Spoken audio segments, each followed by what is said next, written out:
Donc c'est l'inverse, moi. C'est-à-dire que là, par exemple, j'ai PayPal qui m'a demandé de collaborer, mais parce que à force de travailler à mettre en avant mon business, aussi ça m'a fait gagner des abonnés, mais dans une niche spécifique, et ça a intéressé PayPal, par exemple. Bienvenue sur le podcast Coalescence, le podcast qui donne la parole aux entrepreneurs d'aujourd'hui, ceux qui font coexister humanité et rentabilité pour créer le monde de demain.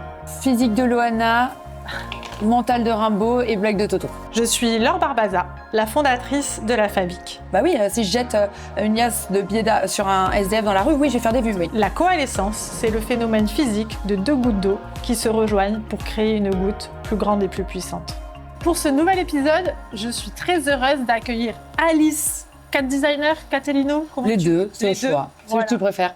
D'accord. Ben, Alice Catellino, oui. dit cat designer. Donc, comment on peut te présenter ? Une influenceuse, alors je te dis ce que j'avais prévu, et c'est une influenceuse à plus de 1 million d'abonnés sur tous les réseaux sociaux, mentor, conférencière, chroniqueuse télé et fondatrice de l'école Émancipation. Ouais, c'est pas mal. Ça va ? Qu'est-ce qu'il faut rajouter de plus ? Bah, surtout que je suis une multipotentielle très créative et rigolote. Ouais. Souvent dans les interviews, je dis physique de Loana, mental de Rimbaud et blague de Toto. Ah, mais c'est pas mal. Bingo, Rimbaud, Toto. Tu peux. D'accord. Ça marche. Super. Bah écoute, je suis très heureuse en tout cas de t'accueillir pour ce podcast. Alors, on va faire le lien quand même avec le chef maintenant. Donc, je t'ai demandé tes ingrédients préférés pour que le chef te cuisine un plat et que tu puisses te régaler à la fin de cette interview. Alors, tenez-vous bien. Elle m'a dit œuf parfait et blanquette de veau, mais sans veau. Sans veau. La sauce de la blanquette, c'est ça que tu as dit. Ouais, j'ai dit c'est la sauce de la blanquette. En fait, moi, j'aime tout ce qui est umami. La saveur umami, donc le soja, la levure de bière, l'arrière-fond du roquefort. Voilà. Et c'est ce que j'aime aussi un petit peu dans le champignon qu'on se trouve dans la blanquette de veau et dans l'œuf parfait, souvent selon les condiments. Mais alors là, je vois que le chef sait faire son travail. Je suis là pour inspecter tout de même. Hein, parce qu'il ne faudrait pas déconner, il ne faut pas m'empoisonner, chef. Hein. Non, regarde. Hein? T'as vu, pour l'instant, on n'a que du bon. Donc du coup, dis-nous ce que tu vas faire. Donc du coup, là, on va faire une blanquette de légumes en plein compte. On va démarrer des légumes, on va juste les saisir un tout petit peu. Après, tous ceux qui sont plus longs à cuire. Après, on va mouiller avec un bouillon de légumes. Et après, on finira avec les champignons. Enlever les légumes, on va faire la sauce blanquette, ça sera en fin de compte crémé, et après ça sera juste avec un petit peu de citron pour relever, donner un petit peu de peps à la sauce. Après, ça sera dressé donc, sur assiette, légumes dessus, donc, sauce, légumes, et en même temps après l'œuf parfait avec ça dessus. Voilà. Du coup, faire une blanquette de veau végétarienne avec un œuf parfait. J'ai bien fait de venir. Voilà. Par contre, la sauce, comment tu vas faire ? Parce que c'est une question que me posait Alice. Tu mets pas de farine et tout ça ? Si, là, en fin de compte, après, quand ce sera fini, je vais faire un roux, en fin de compte, comme si on faisait une béchamel. Je vais faire un roux blanc, mouiller avec le bouillon des légumes. On va laisser finir. Après, on n'a plus qu'à crémer, à assaisonner, et puis une petite pointe de citron à la fin, et basta, quoi. Voilà. Donc, tous ces légumes-là sont posés d'ici 10 minutes, un quart d'heure. Le temps que les légumes, qui sont tous les carottes, haricots verts et pommes de terre, puissent cuire, parce que c'est ce qu'il y a de plus long à cuire en fin de compte dans les légumes. Et là, il y a une étape, chef, en particulier. Par exemple, là, est-ce qu'on va réutiliser après ces autres légumes ou rien à voir ? Ah oui, d'accord. Ah oui, celle-là, oui. Moi, les tomates, courgettes et puis champignons, ça sera mis dans 10 minutes. Ok. Sachant que ça cuit à peu près 20 minutes, hein, le temps de faire cuire les légumes.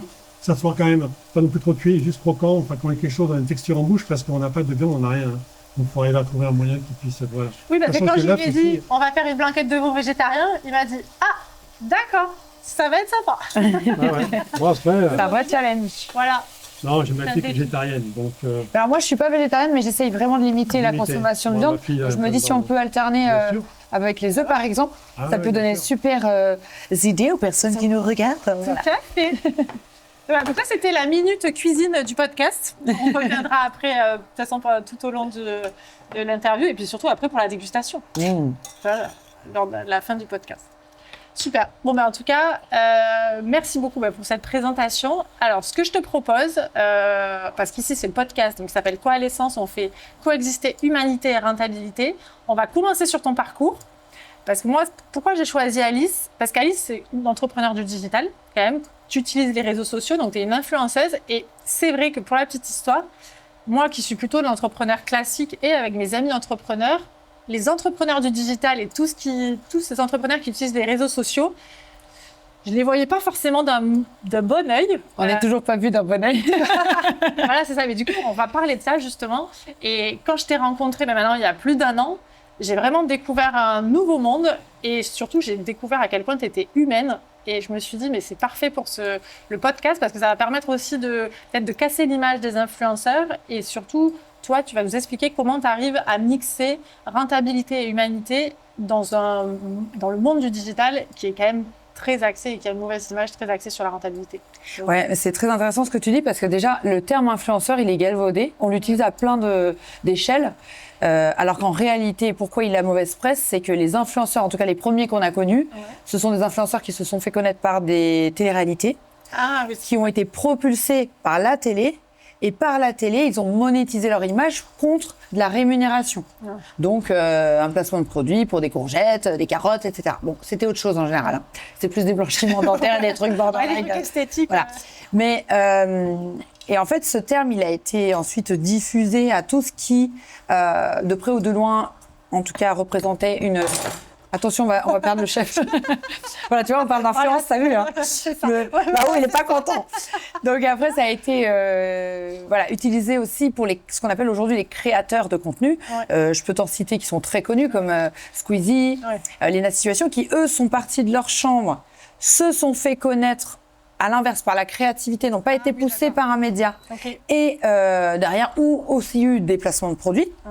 Par ailleurs. Et enfin, tu as cette catégorie aussi dont je fais partie, qui sont les infopreneurs, où on utilise les réseaux sociaux comme un canal pour avoir des clients, mais nous, on ne cherchait pas spécialement à avoir de l'audience pour se faire monétiser pour notre audience. Ah, d'accord. Voilà, donc il y a vraiment 3 distinctions. Sauf que nous, on est tous mis dans ce globi-boulga, comme dans les métiers de l'architecture, où tu vas mettre d'une part, je sais pas moi, l'architecte, le maître d'œuvre et un troisième. Alors que c'est vraiment 3 métiers différents, même s'ils cohabitent ensemble. Et en fait, moi, à l'inverse, donc j'ai été infopreneur, mais j'ai fini influenceuse aussi. Ah oui, d'accord. Donc c'est l'inverse, moi. C'est-à-dire que là, par exemple, j'ai PayPal qui m'a demandé de collaborer, mais parce que à force de travailler à mettre en avant mon business, aussi, ça m'a fait gagner des abonnés, mais dans une niche spécifique. Et ça a intéressé PayPal, par exemple. Voilà. Oui, parce qu'en fait, le point commun de tous ces 3 entrepreneurs, parce qu'on va, en fait, c'est des entrepreneurs finalement, c'est l'utilisation des réseaux sociaux. Oui, c'est ça. Et après, ça dépend pourquoi faire infopreneurs. Du coup, ils utilisent les réseaux sociaux pour vendre de l'activité. Oui.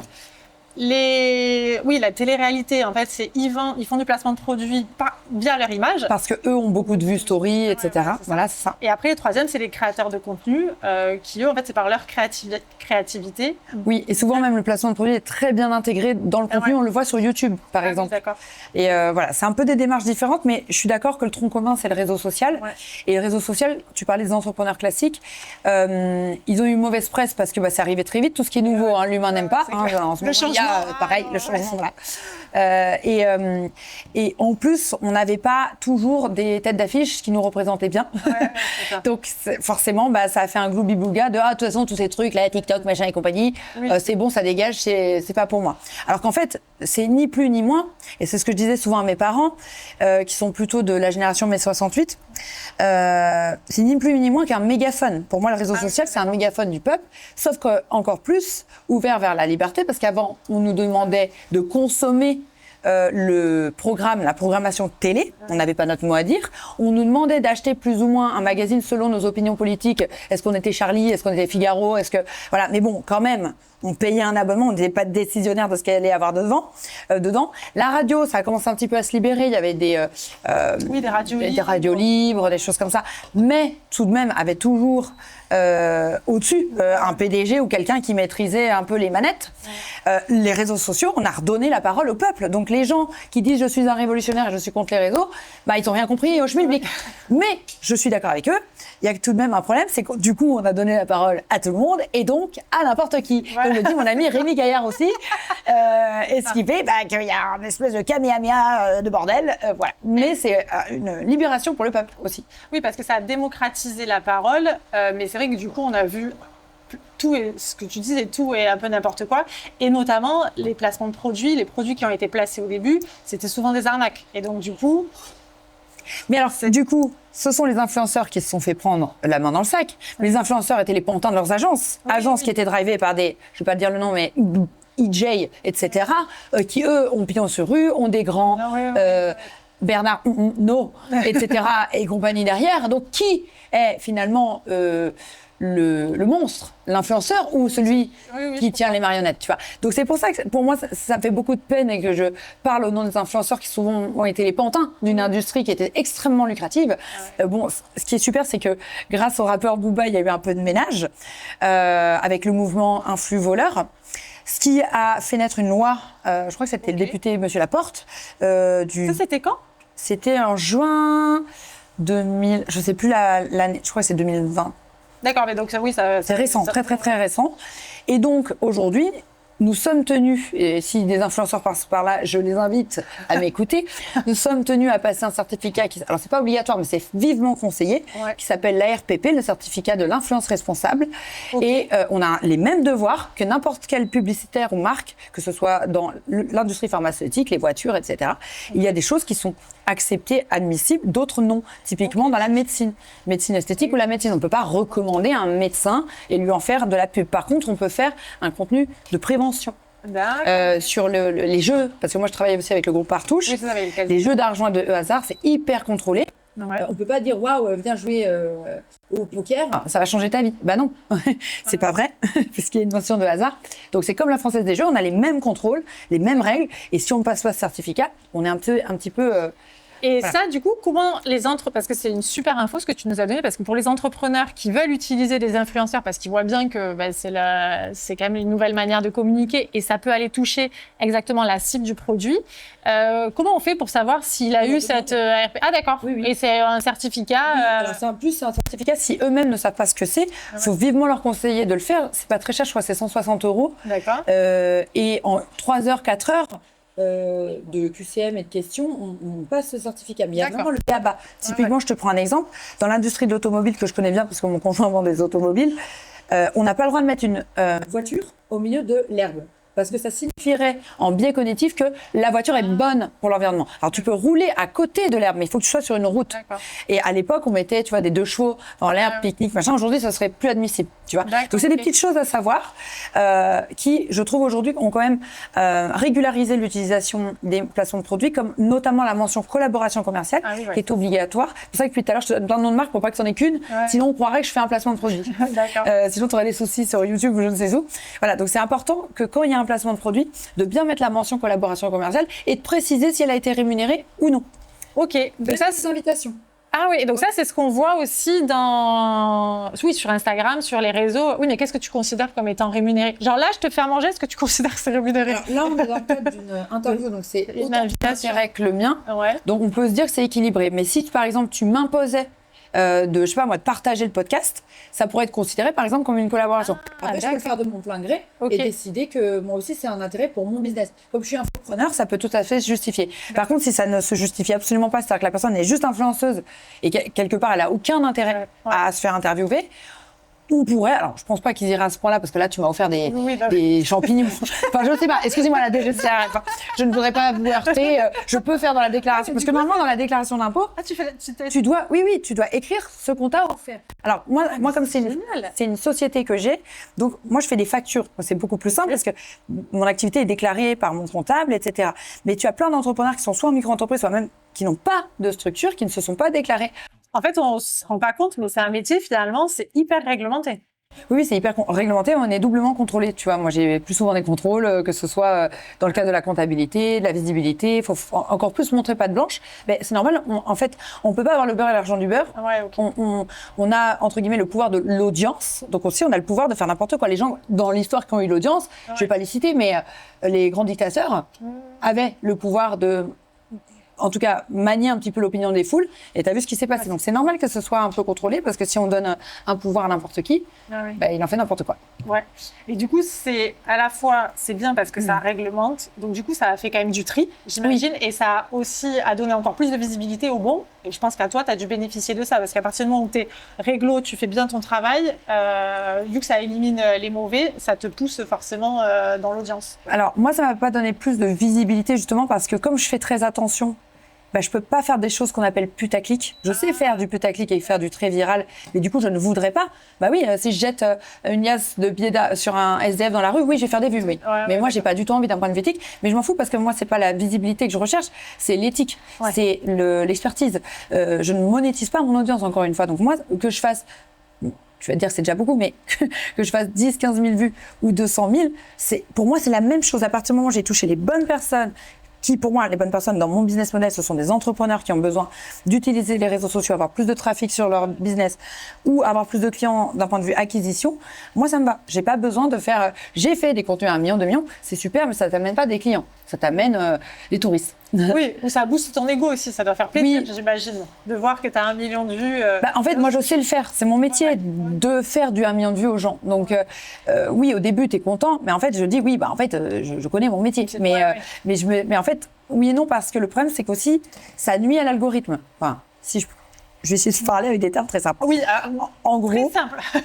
En gros, il faut imaginer que Instagram ou les réseaux sociaux de manière générale ne sont pas des humains. Ce sont des robots à qui on a donné des caractéristiques et ils se basent sur ces caractéristiques qu'on appelle des KPI ou des statistiques ou des taux de rétention, enfin peu importe. Et en fonction des comportements humains, il va, lui, avoir un comportement. Par exemple, il considère que sur une vidéo, waouh, la personne est restée jusqu'à la fin. Pour quelle raison? Parce que la vidéo était courte et parce qu'on a envoyé une liasse sur un SDF, je dis n'importe quoi. Et bien forcément, il dit « Waouh, cette vidéo est très intéressante, les indicateurs sont très bons, je vais la montrer à toute la population. » Mais en fait, en fonction de ton objectif, montrer à toute la population, ça peut ne pas te servir. Moi, si j'ai tous les gens qui d'habitude like les gens qui s'envoient des, je sais pas moi, des bêtisiers de petits lapins, moi, c'est pas ma niche, tu vois. Donc, oui, ça fait plaisir à l'ego, mais bon, est-ce que mon ego est content d'avoir tous les gens qui d'habitude regardent les petits lapins? Ou je ne sais pas, tu vois. Mon ego est beaucoup plus content quand mon message a été compris, la personne que je suis derrière l'écran est reconnue comme la personne que je suis réellement. Là, oui, je préfère. Voilà. Et du coup, là, c'est parfait parce que tu me fais un pont d'or. Oui, mais c'est mon métier, c'est mon métier. C'est là où on voit. Franchement, chef, ça se voit que vous connaissez votre taf. Je vous le dis. Hein. Oui, mieux, on peut vous louer pour chez nous? Je ne sais pas. Oui, ça va être cher. Hein. Je vous loue, je prendrai votre petite carte. Mais François, il est allé dans des maisons à Courchevel. Ah oui, fais pas chier, François. François, il a accompagné des familles. C'est un influenceur finalement. La truffe, le caviar pour des repas de Noël, c'est notre chef. C'est pour ça qu'on l'a fait venir pour toi, Alice. Voilà. On savait qu'elle... Je le sens vraiment... Non mais là, je sens qu'il connaît son taf parce que je sens des petits... C'est dommage qu'à la caméra, on n'ait pas les... Attendez, je vais essayer de vous mimer l'odeur. Oh oui, je suis l'odeur. Voilà, je suis l'odeur de François dans son petit plat là. Voilà. J'ai hâte de voir ce qu'elle va nous mimer pour voir qu'elle va goûter. Ça va être sympa. Tectonique, ça revient à la mode. Ouais. Et donc, du coup, là, ça fait un pont d'or parce que ce que tu dis, c'est qu'effectivement, c'est très lucratif ce secteur-là. Et en même temps, toi, tu as décidé d'utiliser avec éthique et humanité. C'est pour ça que je t'ai fait venir. Donc, c'est parfait. Est-ce que tu peux nous dire concrètement, justement, comment tu fais ton choix entre, tiens, ce service-là, je vais le proposer parce que c'est à la fois lucratif et à la fois humain. Ça, je vais le faire juste parce que c'est lucratif, parce que en vrai, on est des entrepreneurs, on a des entreprises à rendre rentables. Donc parfois, on a l'appel de la rentabilité qui est assez forte. Et c'est justement savoir où est-ce qu'on met ce curseur-là de l'éthique. Toi, quelle est ta politique? Comment tu fais pour faire ces choix au quotidien? Parce qu'en tant qu'entrepreneur, en fait, c'est des choix quotidiens qu'on fait. Voilà, comment tu te situes sur ça? Alors déjà, ce qui m'a permis de me situer aujourd'hui dans le modèle que j'ai actuellement, c'est mes anciens modèles. J'ai aussi fait des erreurs, j'ai déjà eu des salariés, j'ai eu des boîtes avec beaucoup de charges, des locaux physiques. Et c'est pas que je voulais pas continuer dans ce sens-là, c'est que je voyais bien que avec ma zone de génie, qui était plutôt la maîtrise du digital, c'était dommage de me rajouter des contraintes physiques, alors que je pouvais être encore meilleure via le digital. Donc déjà, d'une part, je me suis dit, OK, comment on peut faire un modèle où j'ai pas spécialement besoin, par exemple, de salariés? Oui. D'une Dans part. l'objectif de limiter tes charges pour te sentir moins contrainte. Ouais, peut-être, et peut-être plus mobile, plus parce que moi, je sais pas si je dois le dire, mais moi j'ai une neuroatypie qui a été diagnostiquée tard. C'est un TDAH, donc c'est le trouble du déficit de l'attention avec ou sans hyperactivité. Chez moi, j'ai moins l'inattention, mais j'ai plus l'impulsivité. C'est-à-dire que je peux vite m'ennuyer si j'ai pas plein de choses à faire. Mais il faut que ce soit des choses qui soient très challengeantes. Ouais. Et je me suis rendu compte que dans les modèles classiques d'entreprise et d'entrepreneuriat, c'est pas que je m'ennuyais, mais en tout cas, c'était la routine me tue. Ouais. Donc il fallait d'abord que je comprenne mon mécanisme pour que, en fait, ce ne soit plus une douleur, mais un plaisir de travailler. Et pour ça, il fallait que je trouve un métier qui colle parfaitement à qui je suis. Donc, j'ai eu plein d'erreurs de parcours. J'ai fait un BTS diététique, j'ai fait des cours de cuisine, j'ai fait de l'immobilier commercial, j'ai travaillé en publicité. À la base, moi, j'ai un master de com. Donc, je voulais être directrice artistique pub, purement et simplement. D'ailleurs, c'est pour ça que la RPP, ça m'a passionnée, parce que j'avais déjà le master de ça, donc c'était génial. Et quand les réseaux sont arrivés dans ma vie, c'était un petit peu un hasard.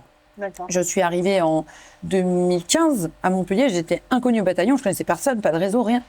Et je voyais bien que le démarchage de porte-à-porte, ça m'apportait pas grand-chose. J'allais à l'Écusson, en centre-ville de Montpellier. Tu faisais ça? Je faisais, oui. Du porte-à-porte? Porte-à-porte pour trouver des clients. Est-ce que vous avez besoin d'une nouvelle enseigne, un logo, un truc? Ah oui, parce que là, à l'époque, tu étais graphiste. J'étais, ce qu'on appelle directeur artistique. Donc, tu es graphiste, tu fais de la signalétique, tu peux faire du packaging, tu peux faire toute une identité visuelle, même la parole d'une marque, ça peut même compter le ton, englober tout ça. Donc, il y a 10 ans, tu faisais ça en porte-à-porte à l'Écusson? Ouais. C'est énorme. Et encore, parce que 2017, je me reformais au BTS diététique. D'accord. 2016-2017. Vers 2018, je me dis, là, il va falloir que je me bouge les fesses. Je vois que tout le monde est sur les réseaux, et notamment Instagram. Instagram avait 8 ans déjà. Ah oui. C'est né en 2010. Mais là, j'ai créé une première boîte avec mon associé. Ça va durer qu'1 an et demi. On va pas bien s'entendre sur les valeurs. Oh ouais, d'accord. Et on faisait du community management et on plaçait les influenceurs. Ah, ok. C'est d'ailleurs comme ça qu'on a commencé avec... d'abord, on faisait la prestat de service. Okay. Et donc, c'était super en soi parce que la promesse, on n'avait pas de concurrent à Montpellier. Et en tout cas, dans ce modèle-là, aujourd'hui, il y a une super agence qui sont mes potes qui fait ça, c'est Lumera, sur Montpellier. Ah oui. Et en fait, au fur et à mesure d'accompagner ces gens, je me dis, mais je me rends bien compte qu'à un moment donné, il y a un plafond de verre.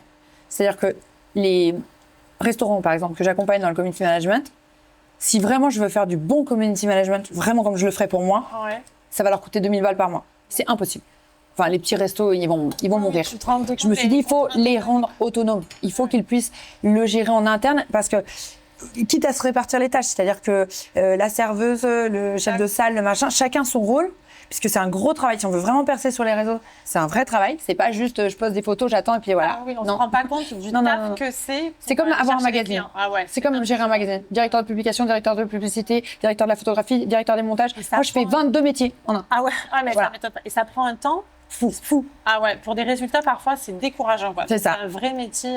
Et faut sentir à cette période-là, je me sépare de mon associé vers 2019 et je vais faire une rencontre. D'ailleurs, je crois que tu l'avais présenté, où je t'en avais parlé par hasard. C'est un monsieur qui s'appelle Fabien Prêtre. Ah, ben oui. Et Fabien Prêtre, il va me voir sur mes stories. Il a une grosse boîte à l'époque qui s'appelle Easy Flyer, qui fait des millions. Et il regarde mes stories, il dit « Ah, waouh, je vois que toi, t'es hyper audacieuse, t'es en avance et tout. Je vais te mettre ma fille en stage. » Donc, il m'envoie sa fille, sauf qu'il vient avec en stage. Donc, j'étais un peu gênée. Bon, du coup, je forme sa fille. Belle opportunité de la vie. Super opportunité d'Instagram. Ah ouais, c'est ça. Pour je forme les gens à Instagram parce que ça ouvre des portes qu'on n'aurait jamais ouvertes. Ouais, c'est clair. C'est impressionnant. Et donc, il vient avec sa fille. Je forme sa fille pendant 1 semaine. Puis il me dit, mais ton truc là, ça ne doit pas se faire dans les petits Novotel à 3 personnes là. Faut que ça se fasse en ligne. Je dis, ah, mais moi, je sais pas, formation en ligne, je connais pas. C'est lui qui 2019. Mais bien sûr. Il m'a dit... Tu vois, tout en étouffe. C'est lui qui m'a dit, Alice, écoute-moi bien, tu as de l'or dans les mains, ta connaissance, c'est vraiment une pépite parce que tu n'as pas le discours des marketeurs qui théorisent les choses, tu vis les choses de l'intérieur. Oui, il m'a dit, c'est mieux que mentor, ça. Tu es investigateur. J'ai dit, ah d'accord. Donc je fais ça et au même moment, Macron, une fois que c'est prêt, dit, nous sommes en guerre. Covid. Plus de resto, plus de ciné, plus de rien. Les gens ont quoi à faire? Se former en digital. Mais parfait. Merci Covid. Bam! Covid, voilà. Oui. Bon, mais moi aussi, nous aussi, on dit merci Covid, parce que grâce au Covid, la fabrique a décollé. Voilà. Mais bon, une pensée pour ceux qui n'ont pas pu, voilà. Mais donc, ça crée des opportunités malgré tout. Voilà. Et donc, je remercie beaucoup Fabien, parce que bon, lui, je crois qu'il n'était pas à l'origine du Covid. En tout cas, il a eu le bon conseil au bon moment. Et là, je vais voir qu'au début, bon, les gens me demandent des conseils d'abord sur les réseaux sociaux. Donc, je vais former plus des influenceurs, justement. Après, finalement, des entrepreneurs. Et je vais me rendre compte que ce ne sont pas que les réseaux sociaux qui font qu'on perce sur les réseaux sociaux. C'est aussi la dimension humaine, donc l'intelligence relationnelle, avoir une capacité de regard, d'empathie globale, rebondir sur une actualité, c'est ce qu'on appelle du newsjacking. Enfin, plein de notions qui sont mais lunaires, qu'on n'apprend pas dans les écoles de marketing. Puis après, comment on monétise un produit en ligne, parce que c'est bien beau de vendre son temps à l'heure, mais comment on peut scaler? Typiquement, quand on fait du podcast, moi, je peux accompagner les gens qui font du podcast. Comment vous scalez? Parce que vous ne pouvez pas que vendre votre temps contre de l'argent. À un moment donné, vous allez être épuisé. Donc, moi, je prends un métier comme François, comme toi, comme les gens qui font du podcast. Et je vous apprends à d'une part, garder votre zone de génie, votre présentiel, ce que vous voulez garder. Et d'autre part, comment on peut scale et augmenter vos revenus et surtout la pérennité de votre entreprise en utilisant les leviers merveilleux du digital. Et c'est là où c'est comment tu fais pour augmenter ta rentabilité sans forcément investir plus de temps. Exactement. Et sans forcément te tuer à la tâche. Et comment tu fais pour... Et ça, c'est via les outils du digital, en fait, qu'on peut faire ça aujourd'hui. Oui, vraiment. Alors, et puis surtout définir... Attends, je suis désolée, c'est pas très HACCP, ça, pardon. Oui, parce que j'ai aussi passé mon HACCP, ça ne me sert à rien dans le digital. Tu as tout fait, Alice. Vous voulez échanger? Tu veux cuisiner aussi ou pas? Oui, parce que j'ai fait mon premier stage en tant que future diététicienne, que je ne suis pas, dans la grande cuisine de Verbois, qui est une immense école. Il y avait 3500 repas à sortir tous les midis. Ah ouais. Donc, moi, les petites casseroles comme ça, c'est de la grignote. Faut pas déconner, François. Bon. Moi, j'étais avec des marmites de truites, tu vois. Et t'es là, comme ça, c'était Venise. Hein. Voilà. Bon. Voilà. Donc, l'éthique, ça peut être oui ou non le digital. Il y a plein de gens qui ont des business terrains qui sont éthiques. L'éthique, ça démarre de nous. C'est-à-dire que moi, ça partait de ma vision. Quel est mon objectif? Parce que j'ai découvert par erreur que le digital était rentable. Moi, je ne m'entends plus avec mon associé. J'ai un gars qui me voit sur Insta, qui me dit tiens, je te mets-toi sur un... Je ne savais pas, moi, que l'infopreneuriat, ça pouvait rapporter. Donc, ça s'est fait par hasard. Donc, j'ai dit tant mieux. Mais je l'aurais fait quand même, si tu veux. C'est-à-dire que j'aimais former les gens. Je vois bien que moi, le problème, dans ces petits entrepreneurs, ces commerçants, ces artisans que je formais, déjà, un truc qui m'a énormément touché à l'époque, en gros, tout a été logique dans mon parcours. J'ai fait de l'immobilier commercial, donc je cherchais des beaux commerciaux pour des artisans. Puis, j'ai été graphiste pour les artisans commerçants. Donc, j'ai senti, quand j'ai vu, par exemple, la rue de l'Université, la rue de l'Industrie, pour ceux qui ne connaissent pas Montpellier, c'est des grandes rues qui, du jour au lendemain, avaient de moins en moins de commerce. Je me disais, mais qu'est-ce qui se passe dans nos centres-villes? Qu'est-ce qui se passe pour les entrepreneurs? Et en fait, il y avait un gap qui se créait entre les géants, les fast fashion, j'ai bossé pour des grandes enseignes de fast-food, donc je savais combien eux ça marchait. Et de l'autre côté, ceux qui font du fait main, ceux qui font du petit format, ils sont explosés parce qu'ils n'ont pas les moyens de mettre quelqu'un qui est expert dans le digital ou dans la com. Et forcément, ils vont se faire grappiller des parts de marché. Et c'est pour ça qu'on a vu de moins en moins de boulangeries, de plus en plus de Marie ou de Blanc. Voilà. Parce que si on avait donné la maîtrise du digital à ces personnes-là avant, peut-être que ça se serait passé beaucoup plus difficilement. Tu vois, les rares entrepreneurs artisans que j'ai formés et qui maîtrisent maintenant ne seront jamais rachetés. Je pense à le tout premier homme à qui je pense. Alors pour le coup, à l'époque, je faisais pas encore ma formation, mais on avait discuté. C'est celui qui m'a fait les cheveux en blond à l'époque, qui s'appelle Lucas Di Oslo. Il m'avait marqué. Il sortait à peine de ses études de coiffeur. J'étais allée faire mes cheveux chez lui dans son petit appartement à 7. Tout petit. Il m'a dit Alice, un jour je serai une grande personne, je serai très connue. Et je vais utiliser les réseaux sociaux pour ça. Et je lui dis, tu fais bien. Et moi, à la même période, je lui dis, moi, c'est pareil. Aujourd'hui, il est le coiffeur de Nabila et de Iris Mittener sur Paris, tu vois. Et en fait, les artisans commerçants qui ont saisi le virage ou qui le saisissent encore aujourd'hui, il n'y a jamais trop tard, ça marche bien. Donc, je réponds à ta question que tu attends depuis tout à l'heure. Non, mais c'est vachement intéressant. Je contextualise, sinon on ne comprend pas. Oui. Non, mais en fait, c'est là où c'est super intéressant. C'est que finalement, toi, tu as été sur le terrain. Oui. Tu as identifié les problématiques. C'est ça. Et c'est des problématiques de rentabilité, mais d'entrepreneuriat, en fait. Toi, tu as vu ça et tu as vu les réseaux sociaux comme un vrai levier pour faire exploser ces artisans qui sont bons. C'est ça. Et en fait, là, tu as utilisé les réseaux sociaux pour ce qu'ils doivent être, entre guillemets, c'est-à-dire un vrai levier de développement et de croissance. C'est exactement ça. Et surtout en prenant en compte donc, leurs finances. Vous ne pouvez pas payer 2 500 € de CM brillant par mois. Et le temps. Souvent, ils n'ont pas le temps. Donc, il faut leur donner le B à bas. Ils pourront pas faire tout, ils pourront pas être les meilleurs, mais il faut qu'ils aient le b.a.-ba parce qu'une non-présence digitale, ce serait comme si tous les jours tu voyais un billet tombola qui passe devant toi et qu'on te dit mais prends-le. Ils le prenaient pas. Donc pour moi c'est aberrant. Ça peut être gratuit si tu le gères et que tu t'organises, mais il faut que tu aies le minimum vital, que tu saches maîtriser LinkedIn ou Facebook ou Instagram ou TikTok en fonction de ta niche, même Snapchat qui peut très bien marcher. Et là je me suis dit mais comment faire? Parce que toutes les écoles, moi j'ai récupéré plein de gens des grandes écoles dans lesquelles j'ai donné des confs et tout. Ils n'ont pas la maîtrise des réseaux sociaux. Ils ont des théories autour des réseaux sociaux. Ça n'a rien à voir. Parce que du coup, c'est là où c'est intéressant. Et en fait, c'est finalement ton travail, j'allais dire, il est philanthropique, pas tant que ça, mais c'est vraiment, en fait, c'est de se dire comment ces artisans qui ont de l'or dans les mains, ils peuvent continuer à travailler de leur activité. François, il l'acquiesce parce qu'il a. Mais François, je vais en faire une star. Ah bah j'espère bien. S'il aime faire de la cuisine en slip kangourou, viral, contenu viral direct. François, qu'est-ce que t'en penses? Une création, parce que c'est chaud. Non, mais François, il a une entreprise de cookies et c'est un vrai sujet. Gros sujet. Et en plus, tu as été décoré du Goût du Gard, médaille d'or.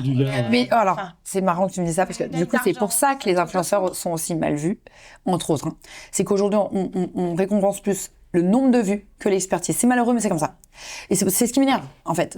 Et parce que j'ai aussi fait ce constat-là, j'ai dit, mais c'est quand même pas possible. On a des médecins exceptionnels, des cuisiniers exceptionnels, des coiffeurs exceptionnels, mais comme ils sont pas visibles, parce qu'on nous a pas dit, nous, dans notre carrière, tu devrais être acteur, humoriste, cascadeur, monteur. Tu vois, il a fallu, en un très court laps de temps, que notre réalité de vie, elle switch complètement. Avant, on avait, je sais pas moi, le concours Lépine, on était récompensé, c'était incroyable. On avait le guide du routard, c'était incroyable. Maintenant, il faut les réseaux. Tu peux avoir le nombre de récompenses que tu veux, ça ne marchera pas. Et c'est ça où je me dis, mais moi j'ai connu le monde d'avant, le monde sans téléphone. Je suis vraiment à la jonction des deux. J'ai vécu le monde d'avant et le monde d'après. J'ai dû moi aussi m'habituer, mais j'avais un Minitel. Donc j'ai eu le Minitel et j'ai eu le téléphone dans la main, tu vois. Et donc j'ai vécu la transition difficile de mes parents. Je comprends en fait ce que les gens du monde d'avant comprennent. Et je comprends leur langage, leur humour, les trois frères, les inconnus, je comprends, tu vois. Mais je comprends l'humour des jeunes. Gênant, cringe, etc. Donc je suis entre les deux. Moi, je suis un interprète. Voilà. Mais c'est nickel. En fait, c'est grâce à ça que du coup, tu peux comprendre les codes des deux mondes et du coup les amener tous ces François vers la réussite. Et ça, en fait, c'est précieux parce qu'il y en a très peu dans ton cadre. Non, on est beaucoup. J'ai énormément de concurrents, des gens qui forment aux réseaux sociaux. Il y en a énormément sur le marché. Oui, mais aussi bons que toi. Après, non, mais je pense qu'il y en a de très bons, mais sauf que moi, je me démarque sur autre chose, c'est cette dimension vraiment entrepreneuriale. Je veux pas, moi, je m'en fiche qu'ils soient influenceurs, en fait. Moi, ce que je veux, c'est que ça scale. C'est ce qui fait de l'argent. Donc, et il y en a beaucoup. Des clients et pas des vues, en fait. Voilà, plutôt. Alors, des vues, tant mieux, aussi. Mais si tu veux, moi, il y a une logique t'as des contenus d'attraction, eux, c'est les petits hameçons, ils ramènent les vues. Les contenus de qualification, ils créent la confiance et l'expertise. D'accord. Et ce sont des points de contact marketing. Et les contenus de conversion, je t'amène vers où? Et rarement directement sur ton produit, mais plutôt vers tout un système d'acquisition. Et c'est ça, vraiment, ma zone de génie. Voilà. Et c'est ça que tu transmets via ton école. Oui. Via les Émancipation. Du coup, elle porte bien son nom. Voilà. Tu vois? Ah ben oui. Le but, c'est d'émanciper les entrepreneurs. Ouais. Émancipation. Ça vient de là, parce que justement... Et c'est émancipation, la passion de s'émanciper. En fait. Et dedans, il n'y a pas que du digital, il y a aussi comment tu deviens speaker, comment tu parles à l'oral sur un podcast, comment tu te fais repérer, comment tu deviens une figure d'autorité, comment tu travailles ta réputation. Enfin voilà, toutes ces dimensions en fait qui, moi, m'ont permis d'en être là aujourd'hui.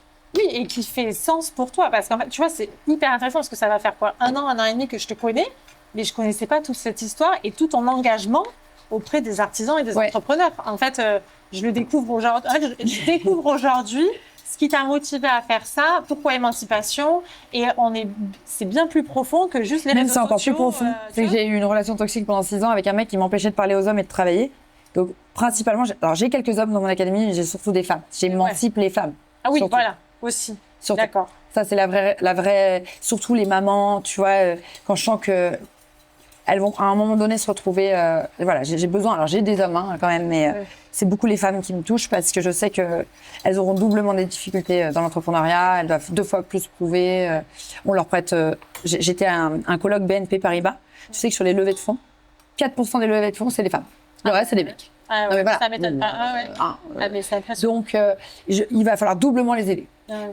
Mais il y a un avantage, et là-dessus, souvent, les garçons ne sont pas contents. Sur Instagram, elles ont plus de performance. Ah bon? Donc, pour une fois qu'on a plus de performance quelque part, prenons les parts de marché. Non, mais attends, c'est étonnant ce que tu dis, parce qu'il y a eu une grosse polémique autour de LinkedIn. Oui, LinkedIn, c'est très macho. Ah d'accord, donc en fait, ça dépend des réseaux. Oui, oui. Ah, d'accord. YouTube macho, LinkedIn macho. Instagram, allez-y, mesdames. Appelez-moi. Ah ouais. Mais ça, c'est fou, non? Enfin, comment c'est possible qu'en 2026, les algorithmes en soient encore à ce niveau-là de la misogynie? Mais en fait, c'est la faute des algorithmes. Parce que l'algorithme, comme c'est pas un humain, il fonctionne en boucle algorithmique. C'est-à-dire que lui, il est programmé à observer un comportement. Donc, je te dis n'importe quoi. Pendant qu'il y a eu la guerre en Iran, tu te mettais à regarder une vidéo sur la guerre en Iran et tu te rendrais compte qu'au fur et à mesure, on te montrait plus que ça.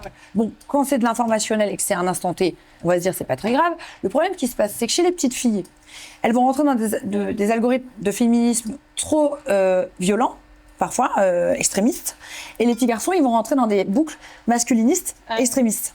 Donc, ça envoie n'importe quoi à notre jeunesse. Et là-dessus, moi, je me bats pour remettre de la nuance. La nuance n'existe plus sur les réseaux sociaux. C'est-à-dire que tout est soit blanc, soit noir, soit... et c'est pour ça que, par exemple, moi, je prône mon féminisme, mais jamais au détriment des hommes. C'est-à-dire que mon objectif, c'est de valoriser mon conjoint, les hommes avec qui je travaille. Moi, je travaille avec des hommes, beaucoup, tu vois. Et le problème des algorithmes, c'est qu'ils ont tendance à trop commencer, cristalliser en fait, tout ça. Ils cristallisent et du coup... Et c'est très, très dangereux pour l'avenir. Ah ben, ça va créer des mouvements d'extrême droite, d'extrême gauche, très violents. De toute façon, là, on le voit avec l'essor des masculinistes, c'est impressionnant et à quel point ça fait peur. Mais du coup, c'est la faute de l'algorithme ou c'est la faute de la démocratisation de l'accès à ces réseaux sociaux qui fait que du coup, tout le monde peut dire ce qu'il veut, tout et n'importe quoi? Je pense que surtout, c'est la faute d'une justice qui est trop lente. C'est-à-dire qu'il y avait des projets de loi d'un tribunal de justice digital qui pourrait aller suffisamment vite pour stopper des hémorragies. Aujourd'hui, on est sur des 2-3 ans quand il y a une affaire digitale. Par exemple, un hater qui accable quelqu'un, c'est tout de suite qu'il faut interférer. Et le problème, c'est que tu dois avoir peut-être 300 agents pour gérer ça entre l'UMIC et l'Assemblée. Je sais qu'il y a une branche IA et digitale, mais par rapport au fléau et au flux de... Allez-y, chef, si c'est pour que je mange, n'hésitez surtout pas. Mais voilà, le problème, c'est que la tech va trop vite, mais son contrôle ne va pas assez vite. Le nouveau monde va beaucoup trop vite pour l'ancien monde. Oui, et donc c'est malheureux, mais je pense que les IA pourront quand même freiner un peu ça. Tu penses que toi, c'est un outil? On va être obligé. Il n'y aura pas assez d'humains pour contrôler. Il y a des boucles de harcèlement des enfants qui se suicident à cause de ça. Il y a des boucles algorithmiques politisées qui n'ont pas lieu d'être, en tout cas qui devraient être modérées comme on modère la parole des politiques, tu vois. Et chacun aurait son temps de parole, mais du coup on rentre dans des extraits et c'est extrêmement dangereux. Je le vois, moi je te dis j'ai pas d'enfant parce que je suis sur les réseaux. Oui, et tu vois la... je suis lucide de ce qui s'y passe. Tant qu'il n'y a pas de contrôle, ce sera impossible pour moi de me projeter avec des enfants. Impossible. Et en fait là au final on se rend compte que finalement c'est comme toutes ces nouvelles révolutions qui sont arrivées. Il y a eu une phase d'hyper-expansion, c'est comme sur Internet, où là c'est comme IA, c'est-à-dire que c'est open bar pour tout le monde, mais sauf qu'à un moment donné, ça va être obligé de se réglementer, et c'est là où on va trouver le juste milieu et que ce sera... Si on le trouve, parce que même les fondateurs de l'IA disent eux-mêmes, personnellement, j'aurais pas d'enfant aujourd'hui. C'est donc chaud. même ceux qui ont créé l'outil, tu vois. Donc, tu sais, on va vivre les usurpations d'identité, on va vivre tellement de choses. Il faut vraiment, si les personnes nous regardent, faites attention à tout. Devenez un petit peu... on ne peut plus se fier à un audio, on ne peut plus se fier à une vidéo, on ne peut plus se fier à un... Ah oui, tout peut être... Mais comment on fait alors pour résister à ça? Alors, comment on fait? Parce que tu vois, on peut utiliser l'IA, c'est d'une part. Le train est en marche. Bien sûr, et il est déjà bien implanté, il n'est pas en marche, il est même arrivé à destination. Mais est-ce qu'on y monte ou pas? Juste, il ne faut plus se fier par exemple, typiquement dans la justice, les preuves pouvaient être une vidéo ou une photo. Aujourd'hui, non. On ne pourra plus se fier à ça. Ce sera peut-être de l'ADN, ce sera peut-être... Tu vois, voilà, il faut faire... juste avoir conscience qu'on est dans ce monde-là aujourd'hui et que dans ce monde-là, tout ce qu'on avait pris pour acquis ne l'est plus aujourd'hui. Voilà. Et du coup, ce qui va faire la différence, c'est l'humain, finalement. Ouais. Ça va être de renforcer les accompagnements, parce que ce que tu fais aussi, c'est intéressant, c'est les accompagnements réseaux sociaux, mais aussi en présentiel, c'est ça. Et justement, en fait, c'est comment aussi tous ces entrepreneurs arrivent à maintenir leur authenticité et leur humanité. Oui. C'est pour ça que nous, par exemple, à la Fabique, on continue à faire des formations en présentiel et on va continuer à le faire, surtout là, au vu de comment ça tourne, avec les IA, en se disant, en fait, notre valeur ajoutée, elle est là, elle est sur le présentiel, elle est sur l'humain. Et finalement, c'est ce que tu dis aussi. C'est beau ce qu'il fait le chef. Hein. C'est beau. Je peux pas m'empêcher. Non, mais en fait, même, je te le dis de ce que je ressens, le présentiel va être même obligatoire. C'est-à-dire qu'on est en train de perdre ce qu'on appelle un peu des soft skills, donc les compétences humaines. Il y a beaucoup de gens aujourd'hui qui ont... Enfin, je rencontre tellement de personnes qui me disent « Ah, mais il faut que j'appelle là. Ah, il faut que j'aille au contact d'eux. » Je dis « Bah oui. » Ah oui, il y a des gens qui pensent que le digital, ça... Non, mais ils ont perdu la compétence, c'est-à-dire qu'ils ne savent plus faire. Ils ne savent plus faire. Merci, chef. Waouh. Attendez, parce que moi, je suis influenceuse, il faut que je fasse une photo. Oui, vas-y. Et toi, François? Non, assistant. Moi, je mange jamais sans prendre la photo. Je fais toujours honneur au chef. Jamais je mange sans photographier. Tu peux prendre le téléphone de Alice, il est genre... François, chef. C'est celui avec les dianes. Oh, waouh. Alors voilà, chez vous, jamais vous mangez sans respecter le chef. Hein, je vous le dis. Toujours, j'immortalise le travail du chef. Voilà, c'est très important d'immortaliser son taf. Chef, c'est beau. Hein. Merci.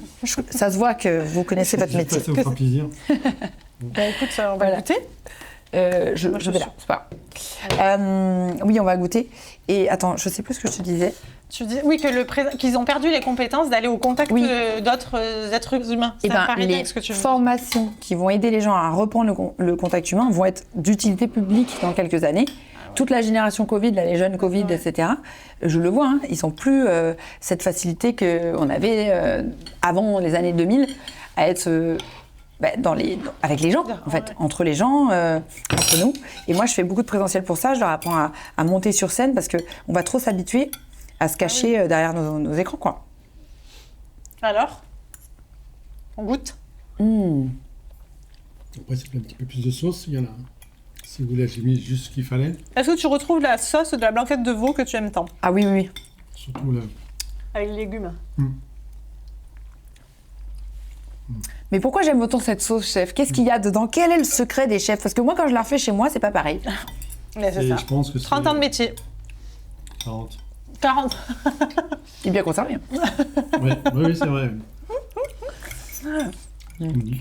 40 ans de métier. Ouais. Et non, mais ça, c'est vrai, ça n'empêche. Nous, l'IA, sur ça... Ah oui, avant d'être remplacé... Ouais. Il va falloir y aller. Emmanuel, ouais, vous êtes tranquille. Ouais, c'est pour ça. C'est une niche. Non, mais voilà. Donc, l'intelligence artificielle, de toute façon, on va vivre avec. Il va y avoir malheureusement des dérives. Hein, il faut s'y attendre. Il va y avoir des trucs de fou. Il va y avoir des trucs exceptionnels. Là, ils viennent de trouver un médicament pour le cancer du pancréas. C'est incroyable. On fait des avancées exceptionnelles pour la médecine et tout ça. Ce qui est dommage, c'est quand on voit toute l'énergie qu'ils mettent à développer, par exemple, les programmes pour faire des vidéos bêtes. Ouais, ah ben oui. Alors qu'ils pourraient mettre la même énergie pour les hôpitaux, mais bon. Voilà, malheureusement, je ne suis ni Anthropique ni OpenAI. D'ailleurs, OpenAI, je les embrasse parce que je leur dois beaucoup. Et toi, justement, comment tu te positionnes donc, sur la partie... donc, on a compris tout ton engagement auprès des entrepreneurs, des femmes, de fait de ton histoire. Donc, du coup, tu les accompagnes via l'utilisation des réseaux sociaux. Là, comment tu fais pour, par exemple, l'IA, là? Oui. Le sujet de l'intelligence artificielle, tu parlais d'OpenIA, c'est ça? Ouais, OpenAI, ouais. Voilà, tu vois, le groupe de ChatGPT. On voit ma maîtrise de l'intelligence artificielle, t'as vu? Comment tu te positionnes justement sur ces sujets? Comment tu fais pour justement pas basculer du côté obscur de la force, qui est contre-productif et contre tes valeurs? En fait, nous, dans l'entrepreneuriat, maintenant, alors tu sais, il y a toute la dimension éthique, écologique, l'IA, ça pollue, etc. Au même titre qu'il paraît que si tu compares quand tu regardes un épisode Netflix, en fait, c'est encore plus polluant. Donc, si tu veux, bon, c'est très pointé du doigt. Alors, j'ai pas les chiffres, donc je voudrais pas me faire attaquer par les écolos. C'est vrai que je n'ai pas toutes les données, donc je voudrais pas faire de bêtises. Mais en effet, l'IA pollue énormément. Et surtout, alors, là où c'est très dangereux, c'est qu'elle consomme de l'eau potable, en fait. C'est un vrai problème. Il faut qu'ils trouvent, mais je pense qu'ils vont finir par trouver la mécanique. Hein. Si l'IA résout des cancers, elle va résoudre cette problématique-là. Mais le problème, c'est que quand les outils sont arrivés, c'est vrai, il faut imaginer Homo sapiens qui découvre le feu. Hein. On est non, exactement à la même étape. Ah, Hein. oui. En fait, Là, on découvre des outils, on peut créer des montages tout seul, on peut faire un rapport. Moi, à l'époque, ça me prenait ma compta, me prenait 3-4 heures. Avec l'utilisation de l'IA, ça me prend même pas 30-40 minutes, tu vois. On peut créer des agents. Moi, ça faisait 7 ans que c'était le bazar dans mon ordi. J'arrivais pas à trier, à regarder les gros fichiers. J'ai juste mis Cloud Cowork.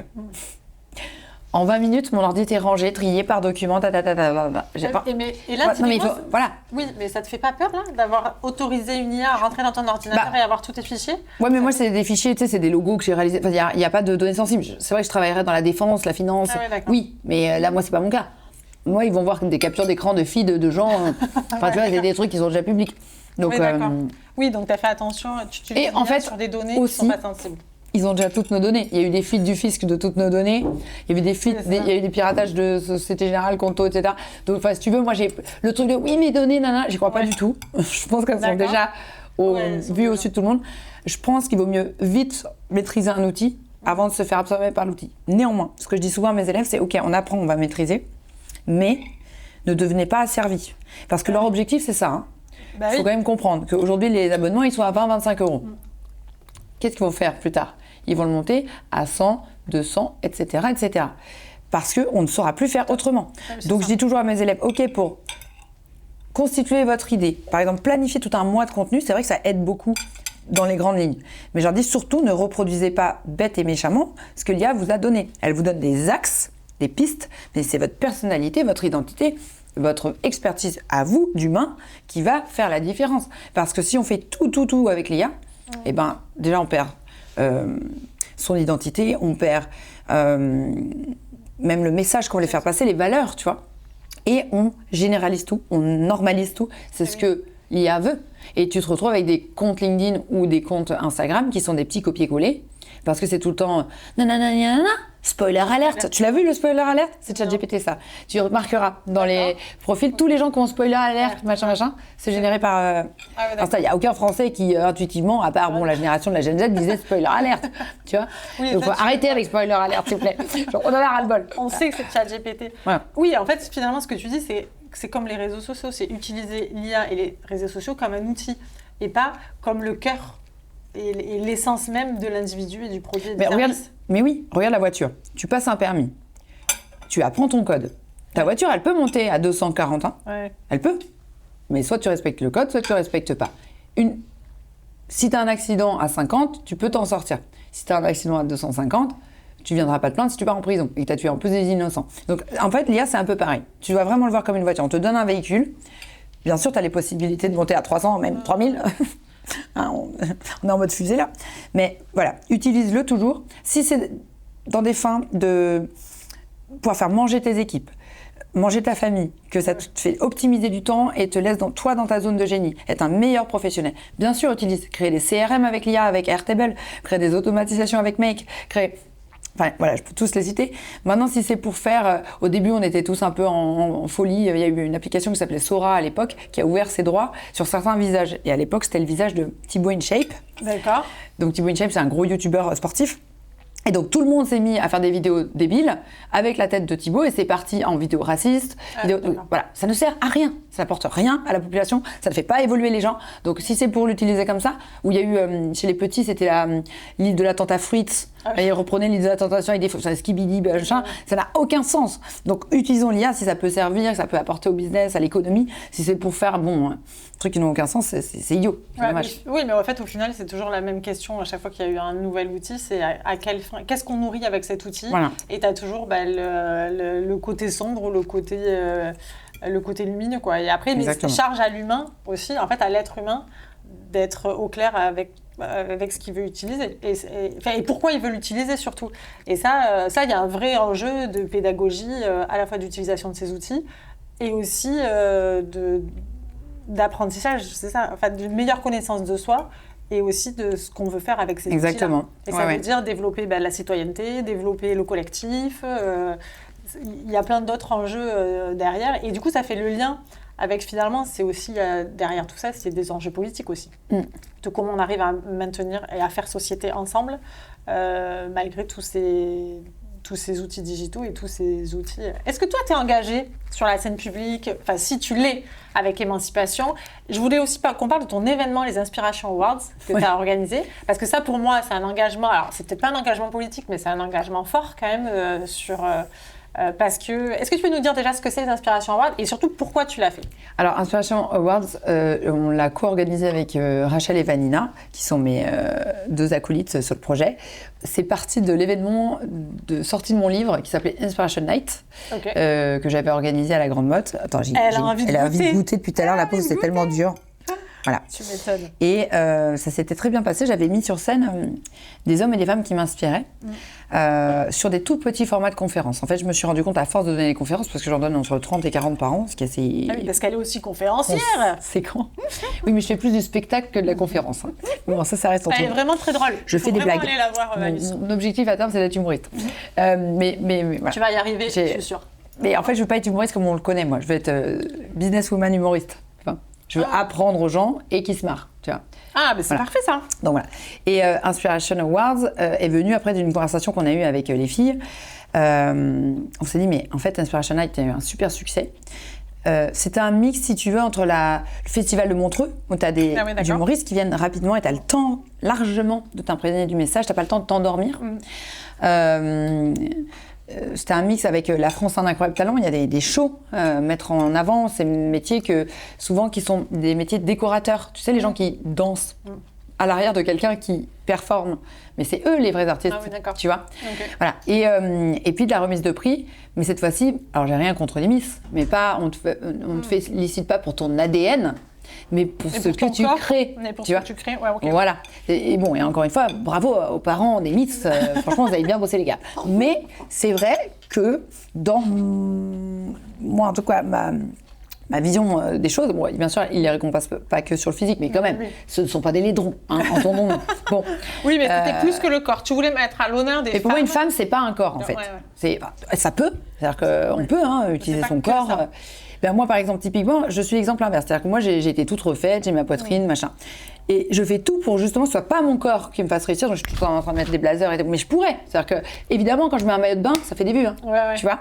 Mais je vois bien que c'est beaucoup plus gratifiant pour une femme que d'être mise en avant parce qu'elle sait. Donc, je voulais donner l'occasion à des femmes d'être récompensées et pas être les filles de... Tu vois, voilà. Donc c'était n'importe qui. Qu'elles soient récompensées pour ce qu'elles ont vraiment fait et le message qu'elles portent et leur business. Exactement. Et donc voilà, c'est né de là. Et donc ça se passe au Mogador à Paris. On récompense les assos, les artistes, les entrepreneurs et les influenceuses éthiques. Et l'objectif, du coup, c'est de valoriser ces femmes-là qui peut-être n'auraient jamais eu l'occasion de se présenter n'y auraient pas pensé ou n'auraient pas osé. Là, c'est n'importe qui. On peut être à mobilité réduite, on peut être grande, petite, on peut être en Belgique, en France, hein, peu importe. Il n'y a pas de limite. Nous, ce qui compte, c'est que la personne, elle colle avec ce qu'elle dit, tu vois. Ce qu'elle, voilà. Bon, et après, c'est ouvert au vote, hein, donc c'est ouvert au public. Donc après, nous, on est plus concernés par le vote, si tu veux, mais voilà. Et c'est vrai que cet événement-là, je trouve que c'était intéressant qu'on en parle, parce que déjà, c'est une vraie volonté de ta part de mettre en avant ces femmes-là, parce que toi, tu aurais pu tu aurais pu continuer ton activité tranquille. Ah oui, surtout que ça ne nous rapporte rien. Hein, oui, voilà. Non, mais on le fait purement bénévole. Ah oui. Ah ouais, donc c'est vraiment parce que ça fait sens pour toi de mettre en avant ces femmes-là et leur activité. Et ça, pour moi, c'est intéressant parce que ça met vraiment en avant, c'est ça, tes valeurs d'émancipation dont tu parlais. Et en fait, ça te permet aussi d'être cohérente avec tes actes et tes paroles. En disant, en fait... c'est comme les dineos. J'ai un autre concept, c'est pareil. Dineos, moi, j'y gagne rien. Bon, si ce n'est peut-être ça me fait connaître. Mais nos ambassadrices, elles sont alors soit de mon académie, soit pas. Hein. Et c'est des femmes, pareil, qui veulent aider des femmes à s'émanciper, prendre le micro, se rencontrer, networker différemment. Et donc, on a des dineos partout en France où elles viennent manger, se reconnaître et se connaître. Et entrée, plat, dessert, elles changent de table. C'est une chaise musicale, quoi. Voilà. Et en fait, pareil, moi, mon rôle dans cette équation, c'est de... les propulser, leur donner de la visibilité. C'est une idée de Tiffaine Zakin qui est géniale, ce concept est exceptionnel. Et le but, pareil, c'est qu'elle s'émancipe et qu'elle commence quelque part. Elle peut faire une mini-conférence ou, tu vois. Voilà. Et du coup, c'est intéressant parce que ces événements-là, tu les fais en physique pour que les femmes se rencontrent. et pour créer un vrai lien d'humain à humain, en fait, alors que ton outil principal, c'est le digital. Donc, toi, tu arrives à faire vraiment coexister les deux. En fait, le digital est vraiment, il faut l'imaginer comme un mégaphone. C'est coucou, oyez, oyez, je fais quelque chose. Mais ça ne doit pas être une fin en soi. Au contraire, ça doit être un lien vers quelque chose. Donc, un lien vers l'événementiel, un lien vers une idée, un lien vers un concept, un lien vers une formation, un lien vers une émission. Ou une personne, voilà. Si on l'utilise comme une fin en soi, on devient influenceur, donc Maëva Guénam, et aujourd'hui le marché est en train de se casser la gueule. Donc je vous le conseille pas. D'accord. Non mais franchement c'est super intéressant et c'est surtout, je te remercie beaucoup pour ce temps d'échange parce que je trouve que c'était vraiment l'exemple type d'une entrepreneur. Moi, je ne connaissais pas toute ton histoire et en fait, tu es vraiment une entrepreneur du digital portée par des valeurs qui a vraiment envie de faire partie de la transformation du monde, en fait, d'émanciper les femmes et aussi d'être une actrice du monde qui est en train de changer, mais de l'année... T'es d'accord avec moi? Oui, mais toujours d'accord. Je l'ai bien éduquée. T'es en train de Elle dit, c'est ma mère. Non, elle dit surtout, oh, le petit œuf. Et du coup, amener le monde vers ce qu'il y a de plus beau, quoi, finalement, et utiliser tous ces outils digitaux du bon côté de la force, quoi. Et ça, je trouve que c'était important pour moi, en tout cas, de mettre en valeur ce type d'entrepreneur-là, surtout du digital, qui, comme on l'a dit au début, est à mauvaise presse, mais en fait, il y a vraiment des belles choses. Et tu veux pas t'engager en politique? Non. Est-ce que non, t'as pas d'ambition? Pour moi, ce que je fais, c'est déjà politique. Pour moi. Mais non, en fait, si tu veux, alors je suis désolée s'il passe par là, déjà, je ne comprends pas dans quel bord je serais, parce que pour moi, c'est le bordel partout, donc je ne sais même pas qui je serais. Non, je trouve que, au contraire, moi, je veux tenir mes engagements. Donc, je ne peux pas me lancer en politique, puisque personne ne les tient. Voilà. Oui, mais par contre, c'est vrai que tu agis déjà dans la vie public. Moi, c'est concret, moi. T'es dans la merde, je te sors de la merde. Je te dis pas, oui, on va vous sortir de la merde, et on le fait pas. On vous en crée encore plus, tu vois. Moi, je suis tout l'opposé, en fait. Donc, je ne peux pas m'engager en politique, puisque pour moi, ce sont justement c'est beaucoup de paroles. C'est du théâtre, pour moi. Moi, j'adore le terrain. Moi, c'est, on met les mains dans la terre, on y va. C'était quoi avant, maintenant? Moi, c'est concret, les transformations des personnes que j'accompagne. Mais est-ce qu'on n'aurait pas besoin de personnes comme toi sur cette vie politique pour changer les choses, vraiment? Non, parce que tu sais comment ça se passe. C'est-à-dire que même la personne dont on a besoin, elle va arriver au pouvoir, parce qu'elle est au pouvoir, elle va se prendre des tomates et elle ne pourra plus agir. Donc, je pense qu'il vaut mieux, par contre, que toutes les personnes qui, comme moi, ont vraiment un engagement fort, ont envie de changer ce monde, ces personnes-là le changent à l'intérieur. Je te donne un exemple. Moi, je viens d'une famille de décroissants, donc c'est pire qu'écolo. De quoi ? Des décroissants. C'est des gens qui sont ont encore moins d'impact carbone. Ils font plus d'oxygène que de carbone, si tu veux. Par plein d'actions diverses et variées, au-delà du compost, il n'y a pas de voiture, il n'y a pas de... c'est vraiment la décroissance. C'est même pas de la croissance verte, c'est la décroissance. Tu renourris la terre, au contraire, tu fais de la permaculture. Enfin, vraiment, je viens d'une famille qui est très, très, très, très loin du digital. Et pourquoi j'en venais à là? Et à l'époque, il m'avait beaucoup pointé du doigt parce que j'ai bossé, ça a été une expérience professionnelle pour un fast-food. Un fast-food très connu, qui a une lettre... voilà. Il a une lettre, voilà. Bon, et ils m'ont dit, tu es une trahison, disgrâce, enfin voilà. Et j'ai dit, ok, mais du coup, vous là, on est à table. Faites quoi pour transformer la planète? Parce que ce fast-food, qui est quand même le plus gros propriétaire foncier de la planète, qu'on le dise. Vous, quand vous êtes derrière la télé, non, ils n'ont pas de télé, pardon. Vous êtes derrière votre papyrus, bon. Et vous êtes, non, il est méchant, le méchant fast-food. Qu'est-ce qui change? Ils m'ont dit, moi, je sais pas. Ben nous, depuis qu'on a travaillé dedans, on a fait changer tous les gens en plastique en jouant en bois. Vous avez changé quoi, vous? Donc pour moi, j'ai une vision où va sur le terrain, change les choses de l'intérieur, fais ton cheval de Troie. Et c'est là que tu changes la société, en faisant des actions concrètes. Tu peux pas tout faire, tu peux pas porter tous les combats, prends-en un, et c'est celui-là que tu portes. Voilà. Et c'est l'action du colibri, chaque être humain fait un petit... Et L'air fait partie des colibris 92, voilà, donc on est absolument là-dedans. Donc moi, je peux pas être, comme je suis souvent en déplacement pour les conférences, j'essaie de prendre le train, idéalement, quand même, c'est important, mais je peux pas m'empêcher, par exemple, de faire un impact carbone de transport, parce que quand je vais donner les conférences, je me déplace. Forcément, j'ai un impact carbone. Mais mon meilleur qu'est-ce qui pollue le plus quand on est une femme? Tu le sais ou pas? Ah non, c'est quoi? Faire des enfants. Tu fais un humain qui crée du carbone. J'en ai pas. Punaise. Donc tous les gens écolos qui ont des enfants qui me parlent, je dis, t'as quoi? T'as fait des gosses? Ah merde! J'en ai pas. Donc toi et moi déjà, on n'est pas, tu vois? On n'est pas sur la même échelle. Par contre, j'en ai pas, mais du coup, je forme tous les autres entrepreneurs à être plus visibles, plus évidemment, pour moi, si les gens gagnent tous bien correctement leur vie, ils ne sont plus dans des préoccupations qui sont primaires d'urgence et ils peuvent justement plus se consacrer à la culture, à la politique, à changer le monde. Mais il faut d'abord les aider à s'en sortir. Parce que typiquement, ma belle-mère, elle est plus dans est-ce que je vais manger tu vois, le mois prochain ou est-ce que je pourrais payer mon loyer. Si tu enlèves ces préoccupations-là aux gens, bah, bien sûr, après, ils peuvent s'intéresser. Donc, aide les gens à être plus riches et après, ils vont être plus politisés dans le bon sens. Ils vont faire de belles actions humaines. Voilà. Ce sera le mot de la fin. C'était parfait. Merci beaucoup, Alice, en tout cas, pour ton témoignage. J'espère que ça vous a plu. Et les écolos, je rigole. Hein. Déjà, je vais me faire défoncer par toute ma famille, comme d'habitude. Et je vous aime, bien sûr. Bon, j'ai pas encore le compost. Mais je trie sélectif. Ah oui, ta copine ne fait pas le compost. Ben non, Montpellier, c'est obligatoire maintenant. Et ouais, non, elle fait pas le compost. Prochaine étape.